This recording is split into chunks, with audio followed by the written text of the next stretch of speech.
Hello दोस्तों, आपका स्वागत करते हैं हमारे यूट्यूब चैनल केपी इंस्टीट्यूशन में। आइए आपको लेकर चलते हैं हमारे ऑडियो प्रोग्राम की ओर। आज हम प्रारंभ करते हैं क्लास 10th के साइंस के लेसन 2 का पार्ट 5। टॉपिक 2.7 लवण अर्थात साल्ट। हम जानते हैं कि जलीय माध्यम में अम्ल और क्षार क्रमशः H+ आयन और OH- आयन उत्पन्न करते हैं। जब अम्ल और क्षार आपस में क्रिया करते हैं तब यही H+ आयन और OH- आयन मिलकर जल के अणु बनाते हैं, साथ ही लवण का निर्माण करते हैं। लवण ऐसे आयनिक यौगिक हैं जिनमें एक भाग धनावेशित और दूसरा भाग ऋणावेशित होता है। इनमें धनात्मक आवेशों की संख्या ऋणात्मक आवेशों की संख्या के बराबर होती है और लवण विद्युत उदासीन होता है। लवण बनाने के कई तरीके हैं, जिनमें से कुछ हैं अम्ल और क्षारक की उदासीनीकरण अभिक्रिया। कुछ अभिक्रियाओं के माध्यम से हम लवणों को समझेंगे, जैसे कि नाइट्रिक अम्ल एवं पोटेशियम हाइड्रोक्साइड के सम्मिश्रण से पोटेशियम नाइट्रेट एवं जल की प्राप्ति होती है। यहाँ पोटेशियम नाइट्रेट लवण है। उसी प्रकार सल्फ्यूरिक अम्ल एवं कॉपर हाइड्रोक्साइड के सम्मिश्रण से कॉपर सल्फेट एवं जल का निर्माण होता है। यहाँ कॉपर सल्फेट एक लवण है।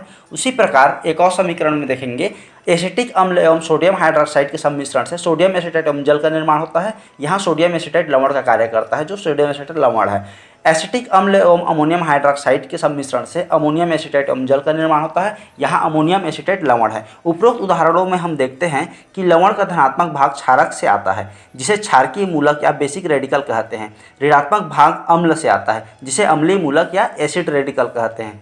उदाहरण के लिए पोटेशियम नाइट्रेट KNO3 में K+ क्षारीय मूलक तथा NO3- अम्लीय मूलक है। टॉपिक 2.7.1 क्या सभी लवण उदासीन होते हैं? क्रियाकलाप 9 में हमने नमक, अमोनियम एसिटेट, खाने का सोडा तथा कॉपर सल्फेट आदि लवण का पीएच मान ज्ञात किया। इनमें से किस किस विलयन का पीएच मान 7 है? अम्ल और क्षार के मध्य उदासीनीकरण अभिक्रिया से लवण बनते हैं। तो सोचिए, लवणों के पीएच मान अलग अलग क्यों आए हैं? इसे समझने के लिए हमें प्रत्येक लवण में उपस्थित अम्लीय तथा क्षारीय मूलक की प्रकृति को जानना होगा। साधारण नमक NaCl में क्षारीय मूलक Na+, प्रबल क्षार सोडियम हाइड्रोक्साइड NaOH से तथा अम्लीय मूलक Cl- प्रबल अम्ल हाइड्रोक्लोरिक अम्ल HCl से आते हैं। इस प्रकार प्रबल अम्ल तथा प्रबल क्षार से बने लवण के विलयन की प्रकृति उदासीन होती है। आइए अन्य लवणों की प्रकृति को सारणी 5 द्वारा समझें। यहाँ सारणी में कुछ लवणों की प्रबलता एवं दुर्बलता को दर्शाया गया है। इन्हें आप देख सकते हैं।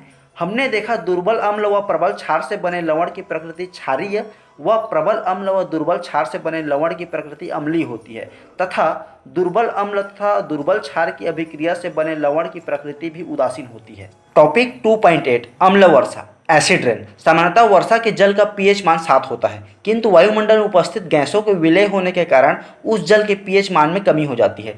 जब वर्षा के जल का पीएच मान 5.6 से कम हो जाता है तो उसे अम्ल वर्षा या एसिड रेन कहते हैं।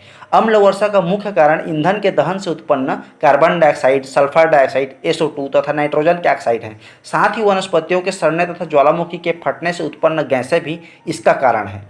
ये गैसें जल में घुलकर कार्बोनिक अम्ल, सल्फ्यूरिक अम्ल एवं नाइट्रिक अम्ल बनाती हैं।